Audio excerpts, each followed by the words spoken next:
एक designated army अफसर जिसने देश के दुश्मनों को जवाब देने में अहम भूमिका निभाई और एक मंत्री जिसने उस फौजी बहन को दहशतगर्दियों की बहन कहकर देश को शर्मिंदा कर दिया।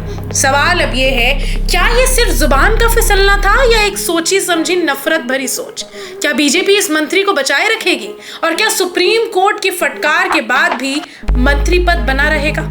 आखिर कौन है कर्नल सोफिया कुरैशी जिन पर यह शर्मनाक टिप्पणी की गई? मध्य प्रदेश के ट्राइबल अफेयर्स मंत्री विजय शाह एक बार फिर विवादों में हैं। एक पब्लिक इवेंट में उन्होंने एक ऐसा बयान दिया जिसने देश की फौज, देश की बेटियां और पूरे समाज को शर्मसार कर दिया। उन्होंने आर्मी की महिला अफसर कर्नल सोफिया कुरैशी को दहशतगर्दियों की बहन बता दिया, वो भी तब जब कर्नल कुरैशी ऑपरेशन सिंदूर की ब्रीफिंग देने वाली 2 अफसरों में शामिल थी। ये बयान सिर्फ महिलाओं का नहीं बल्कि देश की सेना का भी अपमान था। वो सेना जो दिन रात देश की रक्षा करती है, वो कर्नल जिन्होंने दहशतगर्दियों के खिलाफ जवाबी कार्रवाई में फौज की अगुवाई की।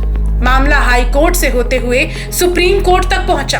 विजय शाह ने कोर्ट में माफी भी मांगी, लेकिन सुप्रीम कोर्ट ने उनकी माफी को डायरेक्ट ठुकरा दिया और उसे क्रोकोडाइल टीयर्स यानी घड़ियाली आंसू कहा।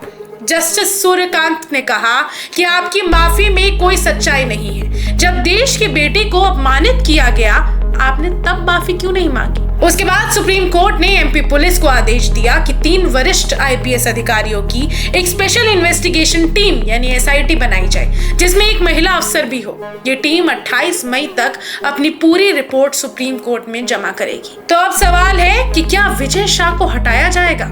कांग्रेस तो खुलकर इस्तीफा मांग रही है। एमपी कांग्रेस अध्यक्ष जीतू पटवारी ने कहा कि क्या बीजेपी सिर्फ कोर्ट के कहने पर ही अपने बदजुबान नेता को हटाएगी?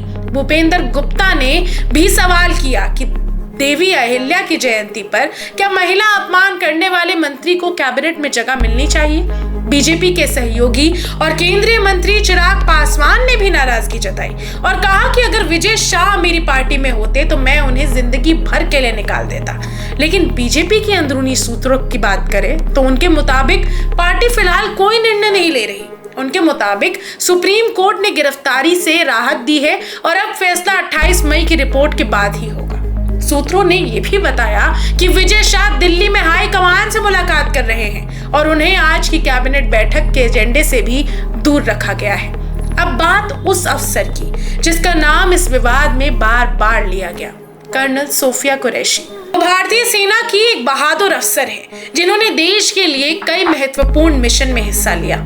वो भारतीय सेना की पहली महिला अफसर बनी थी जिन्होंने एक अंतर्राष्ट्रीय सैन्य अभियान में भारत का प्रतिनिधित्व किया। हाल ही में ऑपरेशन सिंदूर की प्रेस ब्रीफिंग में उन्होंने दुश्मन को जवाब देने वाली भारतीय सेना की रणनीति को दुनिया के सामने रखा था।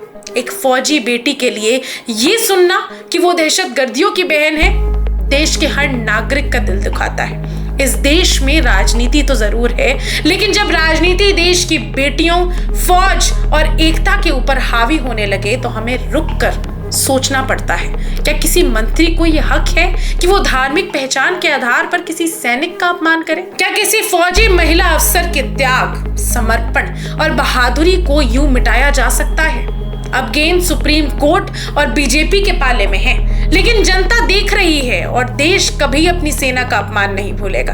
अगर आपको लगता है कि ऐसे बयानों पर सख्त कार्रवाई होनी चाहिए तो इस वीडियो को ज्यादा से ज्यादा शेयर कीजिए और अपने विचार हमें कमेंट्स में जरूर बताएं।